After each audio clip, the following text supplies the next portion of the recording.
कहानी है भरतपुर गांव के एक छोटे से मजदूर मंगलू की। मंगलू घर से जल्दी जल्दी तैयार होकर निकल रहा था। तभी पीछे से उसकी पत्नी शीला ने चिल्लाकर आवाज लगाते हुए कहा, अरे कहाँ चले गए तुम? तुम्हें तो काम से निकाल दिया था ना।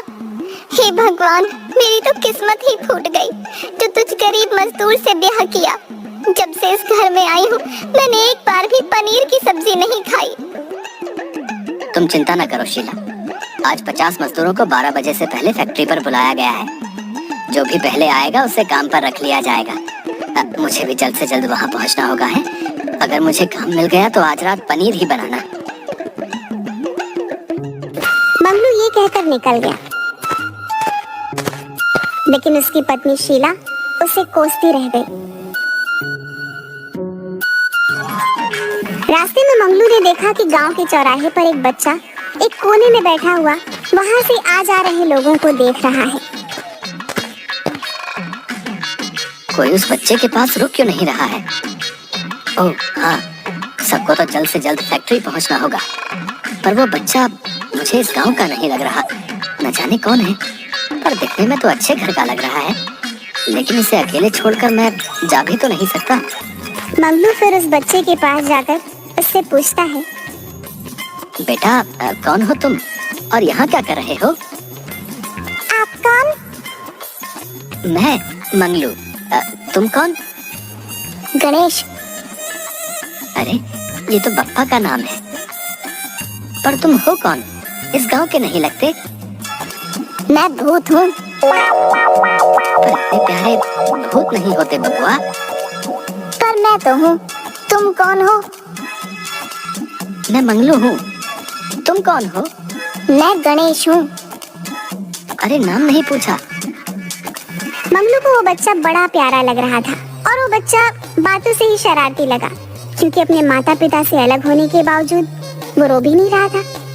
मंगलू ने बेहद सोच समझकर पूछा, तुम्हारे माता पिता कहाँ हैं?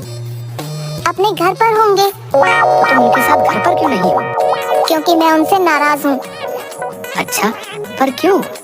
वो मुझे बहुत डांटते हैं इसलिए। तो क्या वो तुम्हें लेने आएंगे? हाँ, लाडला भी हूँ। मंगलू उसकी बात सुनकर एक बार फिर से हंसने लगता है और सोचता है, ये बच्चा तो बड़ा शैतान लगता है। शायद इसके माता पिता को पता है कि ये कहाँ है। मुझे चलना चाहिए वरना मुझे देर हो जाएगी। अच्छा तो तुम अपने माता पिता का इंतजार करो है। कोई ना कोई तुम्हें लेने जरूर आएगा, ठीक है? मैं चलता हूँ। अच्छा।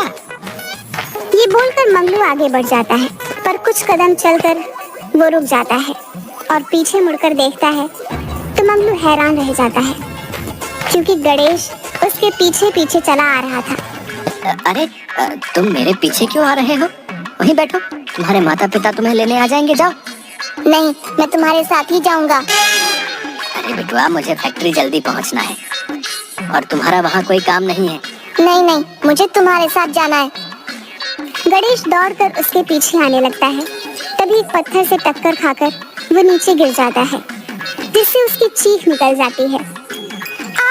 मंगलू जल्दी से उसके पास आकर उसे उठाते हुए कहता है, अरे रे, गिर गए ना? क्यों पीछा कर रहे हो मेरा बेटुआ? वहाँ बैठ क्यों नहीं जाते? मुझे तुम्हारे साथ आना है। पर मैं तो काम से जा रहा हूँ, खेलने नहीं जा रहा। मुझे भी तुम्हारे साथ चलना है। गणेश जोर जोर से रोने लगता है, तो मंगलू जल्दी से उसे चुप कराने के लिए उससे कहता है, अच्छा चुप चुप चुप, कुछ नहीं हुआ, कुछ नहीं हुआ। तुम्हें मेरे साथ चलना है ना? चलो। हाँ। तो तुम मेरा हाथ पकड़ लो, चलो। मंगलू उस बच्चे का हाथ पकड़कर उसे अपने साथ लेकर चलता है। उसने मंगलू का हाथ पकड़ रखा होता है, इसलिए मंगलू को भी रुकना पड़ता है। फिर वह उस बच्चे की तरफ देखकर बोलता है, क्या हुआ? जल्दी चलो भाई, हमें जल्द से जल्द फैक्ट्री पहुंचना है। पर मुझे सुसु जाना है। हैं? ये क्या होता है बबुआ? अरे सुसु नहीं पता, मुझे वॉशरूम जाना है। हैं? अब ये क्या बोले, वॉशरूम क्या होता है? गणेश ने अपने छोटे छोटे हाथों को उठाया और उसे अपनी आखिरी उंगली दिखाते हुए बोला, ये मुझे सुसु करना है। अच्छा, तो तुमको यहाँ जाना है, तो चलो हमारे साथ। मंगलू उसे ले जाकर एक पेड़ के पीछे खड़े करते हुए बोला, कर लो तुम्हारा सुसु। छी, मैं यहाँ सुसु नहीं करूँगा, मुझे वॉशरूम में ही जाना है। बब्बू अब ये वाशरूम कहाँ से ढूंढे हम? चलो कर लो, हमें देर हो रही है, जल्दी करो। नहीं, मैं यहाँ नहीं जाऊँगा। अरे बब्बुआ मान जाओ, काहे इतनी नौटंकी कर रहे हो? अच्छा चलो, हम तुम्हें चॉकलेट खिलाएंगे, ठीक है? सच्ची? ठीक है, फिर मैं जाता हूँ। थोड़ी देर बाद मंगलू उसे फैक्ट्री की तरफ लेकर गया, पर वहाँ पर आकर देखता है कि उसे देर हो चुकी थी और 50 लोगों को रख भी लिया था। बाकी लोग वहाँ खड़े नारे लगा रहे थे। तभी उनमें से एक बोला, हमको भी इंसाफ चाहिए, हमें हमारा काम वापस दो। यहाँ सुनने वाला कौन है? कोई नहीं। ऐसे माहौल में झगड़े जल्दी होते हैं, इसलिए मुझे गणेश को जल्दी से यहाँ से लेकर जाना होगा। गणेश का हाथ कस कर पकड़ वो वहाँ से जाने लगा, पर इससे पहले ही वहाँ पर हाथापाई शुरू हो गई। मंगलू ने उस बच्चे को अपने सीने से लगा लिया और उसे लेकर जैसे तैसे वहाँ से निकल गया। समझ में नहीं आ रहा कि अब इस बच्चे का क्या करूं। मैं इस बच्चे को अकेले नहीं छोड़ना चाहता, पर अब इस बच्चे के साथ मुसीबत तो बढ़ती ही जा रही है। इस बच्चे की वजह से मैं देर से पहुंचा, और अब अगर इसे कुछ हो गया तो इल्जाम मुझ पर ही आ जाएगा। उसने गणेश को एक जगह पर बैठाया और पूछा, भूख लगी है? हाँ। तुम यहीं बैठो, मैं तुम्हारे लिए कुछ खाने को लेकर आता हूँ। हाँ। मंगलू उसे एक जगह बैठाकर वहाँ से चला गया। उसने एक दुकान पर जाकर कुछ खाने का सामान लिया और वापस गणेश के पास आकर बोला, तुम ये खाओ, मैं अभी आया है। अच्छा। गणेश खाने लगा और मंगलू ने प्यार से उसके सर पर हाथ फेरा और वहाँ से चला गया। वो चलते चलते काफी दूर तक चला आता है। अरे, मैं एक मासूम बच्चे को अकेले छोड़ आया। भला फैक्ट्री में चल रहे झगड़ों में उसका क्या कसूर? वो तो खुद माँ बाप से बिछड़ा हुआ है बेचारा। और वो पीछे की ओर भागता है। वो वहाँ पर आकर देखता है तो 2-3 आदमी उस बच्चे के पास थे। उसे संदेह हुआ कि कहीं वो उसे किडनैप न कर ले। मंगलू भागकर उस बच्चे के पास आया। बेटवा, तुम ठीक तो हो? मुझे आने में देर हो गई। इन लोगों ने तुम्हें परेशान तो नहीं किया? मंगलू को देखकर गणेश रोते हुए उससे लिपट गया और हकलाते हुए कहता है, तुम कहाँ थे? ये गंदे लोग मुझे परेशान कर रहे थे। मुझे डर लग रहा था। चुप चुप चुप चुप हो जा बेटवा। अब हम तुझे छोड़कर कहीं नहीं जाएंगे। पक्का ना? नहीं जाओगे ना? हाँ बेटवा, हम तुम्हारे साथ ही रहेंगे। अब शांत हो जाओ, चलो। मंगलू उन आदमियों को देखता है जो उसे किडनैप करने आए थे, पर अब वे सारे उल्टे पांव भागने लगे।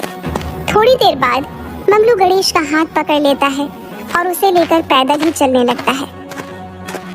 पता नहीं कौन है, पर अकेले नहीं छोड़ूंगा अब, जब तक इसे इसके माँ बाप के हवाले नहीं कर देता। वो उसे लेकर जा रहा होता है कि एक आदमी उसकी तरफ भाग कर आते हुए कहता है, अरे मंगलू, ये बच्चा तेरे साथ कौन है भाई? अरे रुक जा, सांस लेने दे गुड्डू। मैं नहीं जानता ये बच्चा कौन है, ये बस मुझे रास्ते में अकेला मिल गया। अरे अभी अभी सुनकर आ रहा हूँ, फैक्ट्री के मालिक का बेटा यहाँ आते ही खो गया। कहीं ये वही तो नहीं? पता नहीं, चल पूछते हैं। दोनों गणेश को लेकर वापस फैक्ट्री पर चले जाते हैं, जहाँ के माहौल में गर्मा गर्मी थी। मंगलू और गुड्डू दूसरे रास्ते से गणेश को लेकर फैक्ट्री के अंदर जाते हैं, जहाँ फैक्ट्री के मालिक यहाँ वहाँ घूमकर परेशान से कुछ बोले जा रहे थे। मुझे सबसे पहले मेरा बच्चा चाहिए, फिर मैं बाकी का काम करूंगा। आज अगर मुझे मेरा बच्चा नहीं मिला तो मैं किसी को काम नहीं करने दूंगा, सबको निकाल दूंगा। उन्हें वहाँ देख गणेश तुरंत मंगलू की गोद से उतरता है और भागकर उनकी तरफ जाते हुए चिल्लाता है, पापा पापा। गणेश, मेरे बच्चे, कहाँ थे तुम और यहाँ कैसे पहुँचे? ये पतले नौटंकीबाज अंकल मुझे यहाँ लाए। अच्छा, मेरा बच्चा ठीक तो है ना? हाँ पापा, ये अंकल बहुत अच्छे हैं। इन्होंने मेरा बहुत ख्याल रखा, मुझे सुसु करवाया, खाना खिलाया और मुझे गंदे लोगों से भी बचाया। अब कुछ आदमी गणेश को किडनैप करने के इरादे से आए थे, पर हमारे होते हुए हम बिटवा को कैसे कुछ होने दे सकते थे। अब तुम्हारा बहुत बहुत शुक्रिया। मेरे बच्चे को सही सलामत मेरे पास पहुंचाकर तुमने मेरी सबसे बड़ी मदद की है।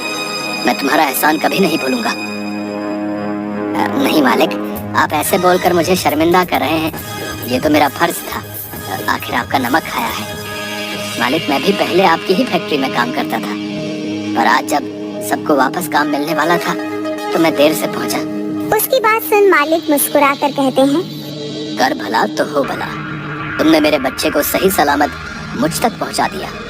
इसका एहसान तो मैं नहीं चुका सकता हूँ, पर तुम्हें तुम्हारा काम लौटा सकता हूँ। उसकी बात सुनकर ममलूक खुशी से उछल पड़ता है।